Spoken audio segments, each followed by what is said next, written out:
Hey guys, it's Kim. Welcome back to my channel. I'm here with another update for a project pan. This is the That's Expensive project pan. It is a Pantastic Ladies collab and it was created by Misty. I really love this project. She was genius when she created this because it's like, who doesn't want to use their expensive items? But a lot of times we're afraid to, or we want to save them for a special occasion, or we don't want to waste them, or I just don't want to ruin the embossing on the pan or something like that, right? We have all these ideas. And whether it's Gucci or Dior, Tom Ford or Milani or whatever, right? What else can I bring up that might be like considered expensive? Anything that you might consider expensive. It could be drugstore expensive. It could be luxury expensive. It could be middle of the road expensive. Whatever your idea of expensive is, this is the project for you.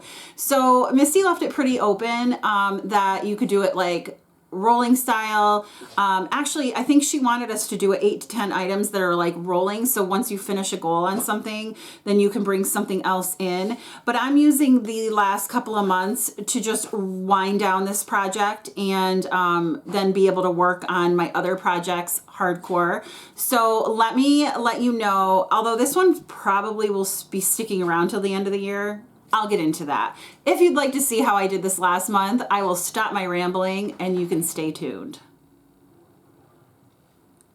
So the first product I have in this project is my Becca under eye corrector. My goal is to finish this.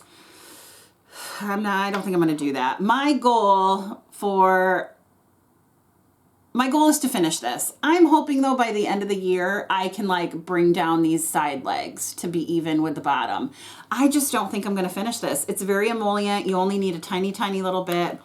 And I had lofty goals when I brought this in, but between other concealers I'm using for my under eyes, I'm using the NYX one as well.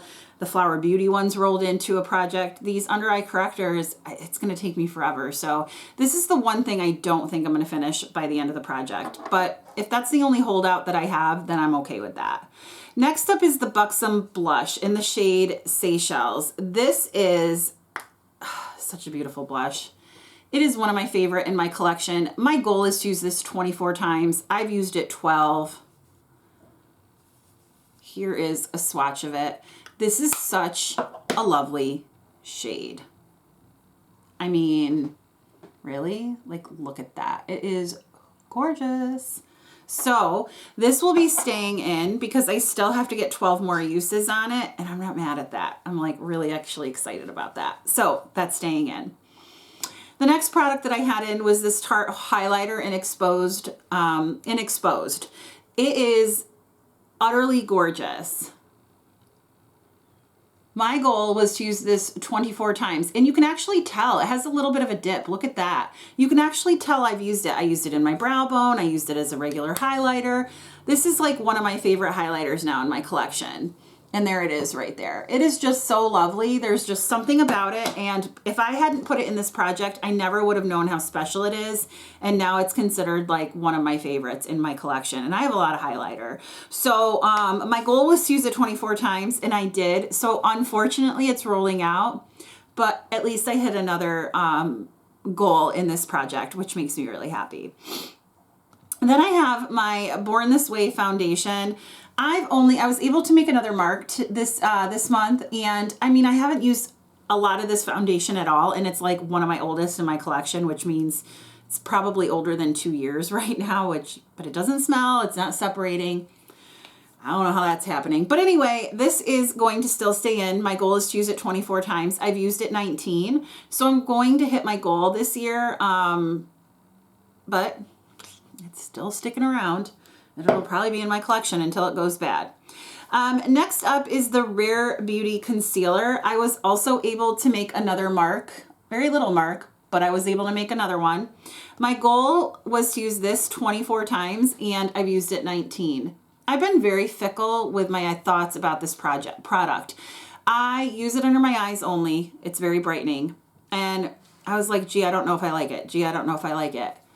I don't like it. I do like it. I don't like it. I do like it. I do like this. I have learned how to use this. I have to put it on very lightly, like a dot, smooth it out, do some makeup, come back, pat out the creases, and then I powder over it very, very lightly, and it's beautiful. I'm wearing it today. It really cancels out my dark circles, and I'm really enjoying it. So I'm very glad I learned how to use this product. I think this is the second month in a row that I've talked about that and how much I like it. And I really kind of like the cap because you can like turn it by this little knobby thing, right? And not by, I don't know why that makes a difference to me, but for some reason it does. So this is sticking around still in this project, and I'm not mad at that. I would have said maybe I'm mad at it like a couple months ago, but I'm not mad at it anymore. And then next up is the VDL Lumi Layer Primer. My goal was to use it 24 times. I've used it 11.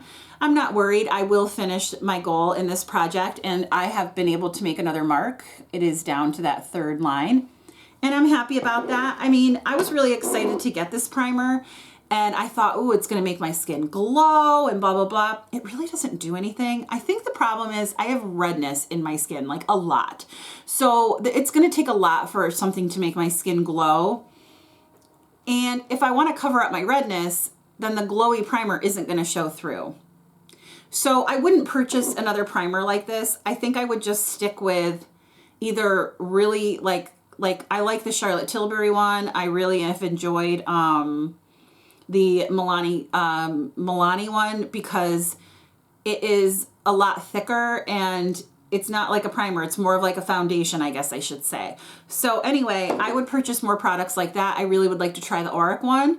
But this is not brightening enough, or it doesn't have enough pigment in it to do what I want it to do. So I'm going to use it. It's fine, but I wouldn't repurchase. And then last but not least, I have my Hourglass minis. I put them into this compact, and they're not done, but I mean, I have very little powder left in there, and this will be done by the end of the project as well. I was a little worried that they wouldn't, you know, it wouldn't be done, but it will be, and I'm excited about that. So, I really feel like the only product that's going to be sticking around till the end is this Becca Under Eye Corrector, but I kind of suspected that when I pulled it in. I was like, geez, Kim, that's a lofty goal, but I did it anyway. So we'll see when this project ends, because if it ends, this is the only thing I have left, I'm going to end the project because we're not going to keep stuff in just for this. And I don't want to roll more products into this project because I am going to be starting others, and I think I'm going to bring this back next year. So, you know, I just kind of want to finish it when I finish these products and go from there. So I was bringing other things in, rotating other products in, and then rotating them out and rolling with things. But again, I'm just going to wait. So thank you, Misty, for creating this project. If you liked this video, please give it a thumbs up, guys. And if you liked me, please consider subscribing. I hope you have a great day or night wherever you are, and I will talk to you soon. Bye.